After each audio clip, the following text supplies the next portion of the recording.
There's a specific kind of movie that only works once. You watch it the first time, and you're completely inside it, tense, invested, believing every frame. And then the ending hits, and something in your brain quietly rearranges itself. And the next time you watch it, it's almost a different film. Every scene means something else. Every line has another layer. Every quiet moment from the guy you thought was the hero is suddenly a window into a mind that was playing you from the very first second. Fuze is that kind of movie. And here's the thing. It's not trying to be the usual suspects. It's not trying to be some grand meditation on deception or the nature of identity. It's a pulpy, fast, genuinely stylish heist thriller that just happens to have one of the most satisfying reveals in recent memory buried inside it. Director David Mackenzie, the same guy who gave us Hell or High Water, knew exactly what he was building. A movie that feels like one genre, but is secretly another. A movie that hands you a protagonist and then, at the last possible moment, pulls the floor out from under you. Today we're going full breakdown. We're going into Will Tranter's psychology, the way the film engineers your trust, how the bomb disposal plot functions as the perfect criminal cover, what the supporting cast adds to the deception, and what the Afghanistan flashback at the end reframes about everything you just watched. If you haven't seen Fuze yet, go watch it. Come back, because we're going all the way in. Let's start at the beginning, because the film's deception is architectural. It doesn't just hide information. It actively builds a false structure that feels completely solid, and it does it with a kind of confidence that's almost admirable. The setup is clean and immediate. A World War II bomb, a 500-pound relic that's been sleeping under London for 80 years, gets unearthed at a Westminster construction site. The city goes into controlled panic. Police Chief Superintendent Zuzana Greenfield, played by Gugu Mbatha-Raw, activates the emergency machinery, cordons evacuation orders, 50,000 people moved out of the blast radius. And into this chaos walks Major Will Tranter, Aaron Taylor Johnson, looking exhausted and weathered in the way of someone who has spent years defusing things. Quiet, competent, contained. That's the image the film hands you. A man who does the hard, unglamorous work of keeping people safe. A man who goes into the hole when everyone else steps back. And Aaron Taylor Johnson plays it perfectly.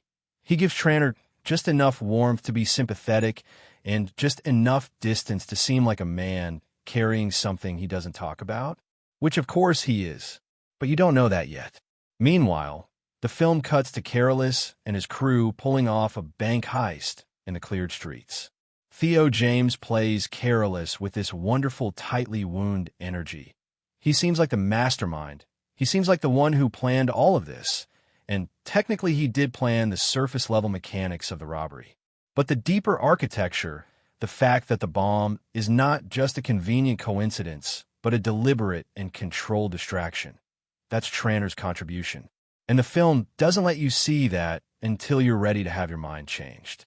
This dual narrative structure is what makes Fuze work so effectively as a piece of cinematic sleight of hand.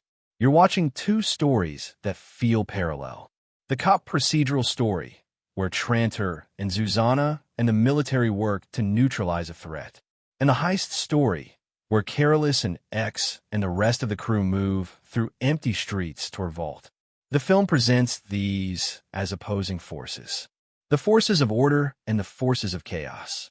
And the reveal dismantles that binary completely, because the man standing on the side of order was the one who manufactured the chaos in the first place. Now, here's what I want to spend some real time on, because I think it's the most interesting part of the film, even if the movie itself is a little restrained about letting you in. Who is Will Tranter, really? Not the cover story, not the military credentials, the actual human being underneath. The film gives you pieces, deliberately partial pieces. Tranter is a skilled soldier who has lost friends in combat.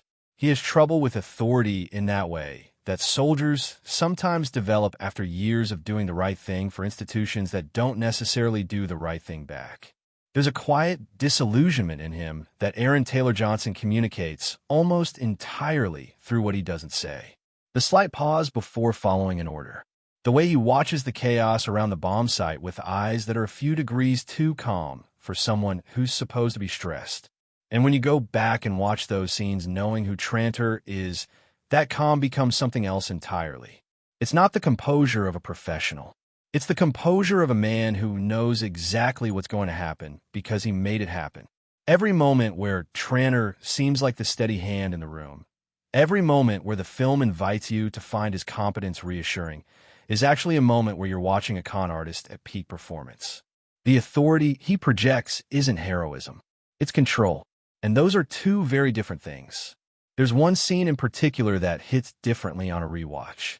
A younger soldier, Corporal Martin, notices something off about the bomb disposal equipment, an inconsistency that shouldn't be there. And Tranter smooths it over, confidently, calmly, with the ease of someone who knows exactly why the inconsistency exists.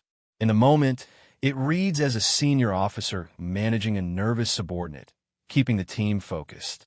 On a second watch, it's Tranter protecting his own sabotage. It's the most naked moment of his deception, and the film hides it in plain sight by dressing it as competent leadership.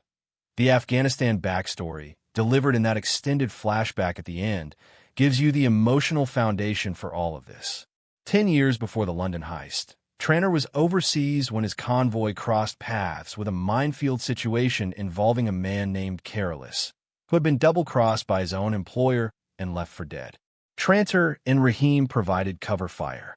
Careless disarmed the remaining mines. Three strangers, forced together by violence, discovering they could function as a unit when everything was going wrong. That's where the trust was forged. And that's where the plan, in some version of it, began. What that backstory does is give Tranter's choice a human logic that goes beyond greed. This isn't a man who cracked under financial pressure. This is a man who spent a decade in service of a system that asked everything of him and, in his estimation, gave back very little. Who watched friends die for causes that didn't hold together. Who came back from war not broken, exactly, but differently assembled. And who, somewhere along the way, decided to stop playing by rules that were never written in his favor. The heist isn't just a theft. For Tranter, it's an exit from the uniform, from the institution, from the version of himself that kept showing up and doing the right thing and getting quietly destroyed in the process. The genius of Fuze as a heist concept is that the cover story doesn't just provide cover. It actively calls in the resources needed to make the heist work. Think about what happens when a World War II bomb is found in central London. The area gets evacuated. Police set up cordons. The military takes command of the perimeter. And in the cleared streets, in the quiet spaces that get created by 50,000 people being moved away from a single point, that's where the heist happens. Careless didn't just use the bomb as a distraction from noise. He used it as a machine for generating the exact conditions the heist required. Empty streets, police attention focused in one direction, military authority concentrated around one man, the one man who was secretly on his side. The evacuation was a feature of the plan, not a side effect. And the bomb disposal mission itself, the thing that looks like the mechanism of protection, was the mechanism of crime. What Tranter specifically brings to this, and it's worth being precise about this because it's what makes him indispensable to the plan, is expertise. Real, specialized, military-grade expertise in explosives. He knows how to keep the bomb just operational enough to remain a credible threat without letting it actually detonate and kill anyone. He knows how to manufacture delays. He knows how to interpret the situation for everyone around him in ways that buy time. And he knows how to engineer the eventual detonation as a controlled event that clears the board, creates one final burst of chaos for the escape, and leaves nothing traceable back to him. The scene where the bomb finally goes off lands differently when you understand that the person who was supposedly trying to prevent the explosion was the one who triggered it. The film frames the detonation as a failure, a managed, non-lethal failure, but a failure nonetheless. And Tranter stands there in the aftermath, in the smoke and the ringing silence, looking for all the world like a man who almost made it work, while actually being the man who made the whole thing work exactly as intended. One of the things Fuze does really smartly is give you a criminal crew that feels fully functional and internally logical. Careless's operation isn't a collection of cartoon thugs. It's a precision unit with defined roles and real camaraderie, which makes X's wariness and his willingness to be somewhat eased out of that wariness feel earned. Sam Worthington's X is fascinating precisely because he's the most careful person in the room, and it still doesn't save him. He's calculated, he's prepared, he trusts very little. He even wears a Roy Keane football shirt, which, if you know anything about Roy Keane, tells you everything you need to know about X's personality. Aggressive, uncompromising, not someone who backs down.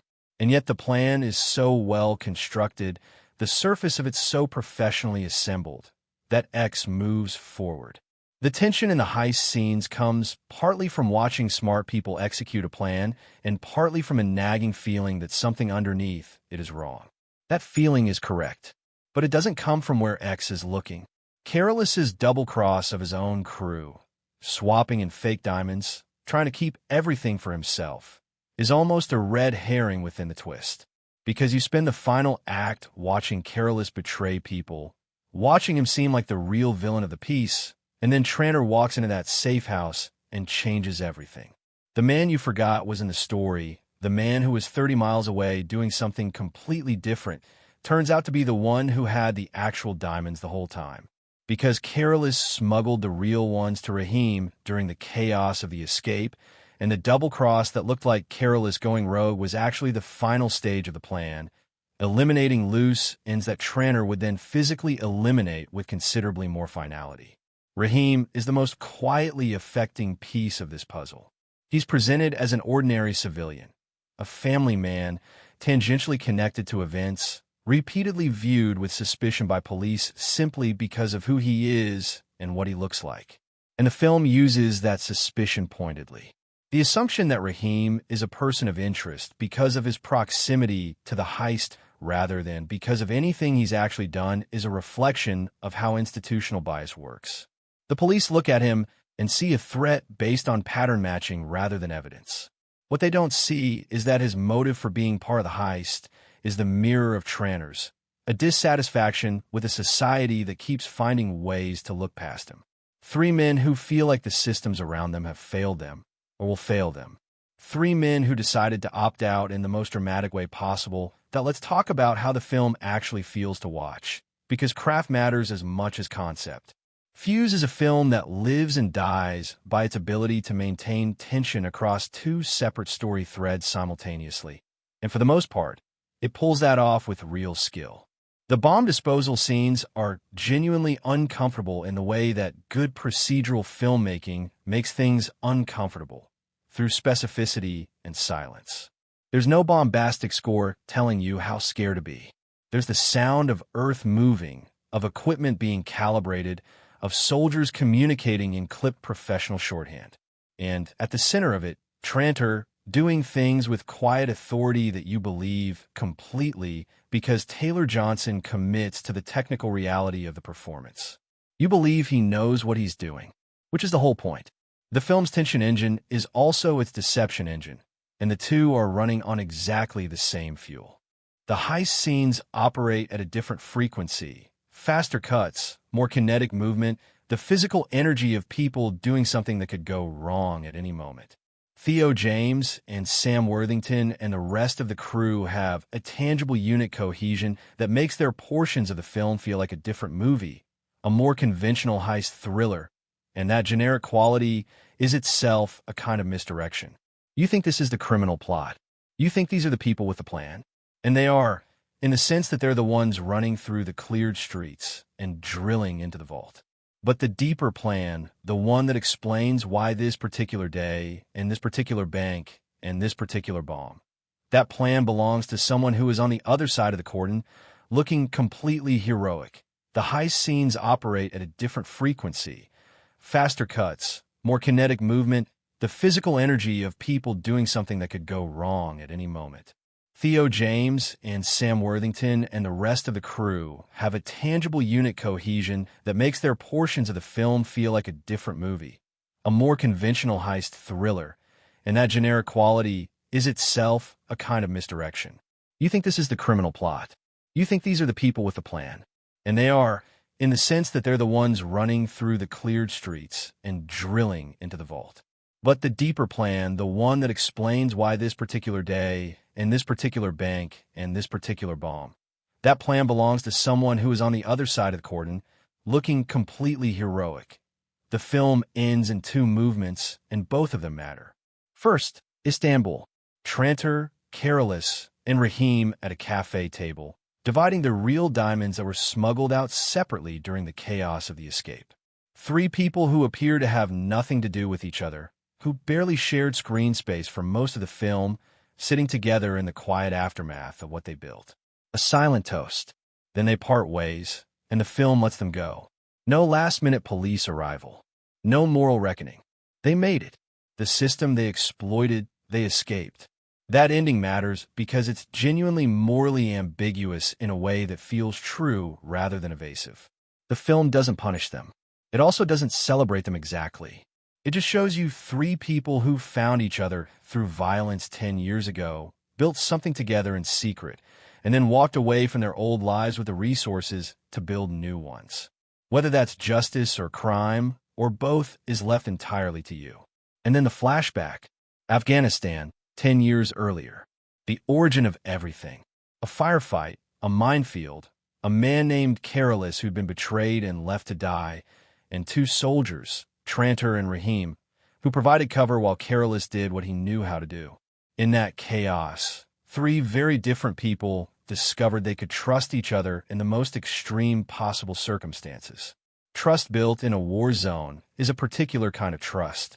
It doesn't come from paperwork or shared history or cultural proximity. It comes from watching someone make the right decision under fire when they had no obligation to. That moment in Afghanistan, that's the contract that funded the London heist. Not money, not ambition, trust. The flashback reframes every interaction in the film that came before it. Tranter's steadiness at the bomb site is no longer just competence. It's loyalty to a partnership forged under fire. Rahim moving quietly through the margins of the story is no longer just a civilian tangentially present. He's the third leg of a decade-long plan. And the film's title finally clicks into full meaning. A fuse is the mechanism that connects the initiating charge to the main event. It's what makes the explosion possible. Tranter was the fuse. Everything ran through him, and nobody saw it until it was over. So that's Fuze. A film that works hard to look like a procedural thriller about a man trying to prevent a disaster, and turns out to be a film about a man who designed the disaster, managed the disaster, and walked away from the disaster with everything he came for. It's smart filmmaking, not flawless. Some critics have argued that keeping Tranter at such an emotional distance in the first two acts makes the twist land with less force than it should, and I think that's a fair point. Knowing nothing about a character means that discovering a secret about them doesn't recontextualize very much. The Afghanistan flashback would have hit harder if it had been given to us earlier, so the reveal of Tranter's true role would land against a fuller understanding of who he is. But even with that caveat, what Fuze does, well, it does exceptionally well. The central deception is elegant. The bomb as cover story is genuinely clever because it's not just thematically neat, it's logistically coherent. The kind of plan that, when you understand it fully, feels like it could actually work. And Aaron Taylor-Johnson gives a performance that, in retrospect, is full of choices that were doing double or triple duty the whole time. The film asks a question it never explicitly poses. What's the difference between a hero and a criminal when the only thing separating them is who they've decided to serve? Tranter served the military for years. He was good at it. And then he served himself. And the film doesn't tell you which version of the man to believe in. That ambiguity is what stays with you. Not the plot mechanics. Not the diamonds, or the detonation, or the Istanbul cafe. The face of a man standing in the smoke of an explosion he engineered, looking exactly like someone who almost saved everyone, and getting away clean. Drop your thoughts in the comments. Did the twist work for you? Did you see it coming? If you're watching Fuze for the first time this week, tell me what moment first made you suspicious. And subscribe if you want more of this kind of breakdown. There's always more to find when you look at the right things.